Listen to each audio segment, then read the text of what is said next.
আপনাদেরকে প্রথমেই বলতে যাচ্ছি আমার ভিডিওটি বেশি বেশি করে লাইক শেয়ার করবেন যাতে এই বিষয়টি সবার কাছে পৌঁছে যায়।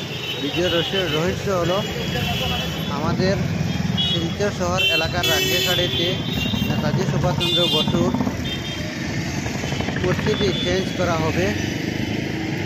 নিউ মূর্তি লাগানো হয়েছে এখানে, আপনারা বর্তমানে দেখতে পাচ্ছেন দেখুন নিউ মূর্তি লাগানো হয়েছে রাঙ্গিখাড়ি চৌমাথায়।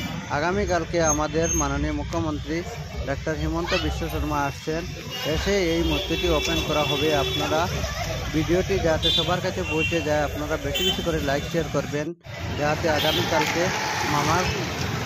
আমাদের মাননীয় মুখ্যমন্ত্রী আসতেছেন রাঙ্গিখাড়ি নেতাজি সুভাষচন্দ্র বসুর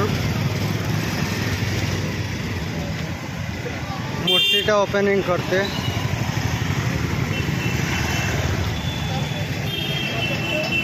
নিউ নেতাজি সুভাষচন্দ্র বসুর মূর্তিটা এখন ওইদিকে এখানেও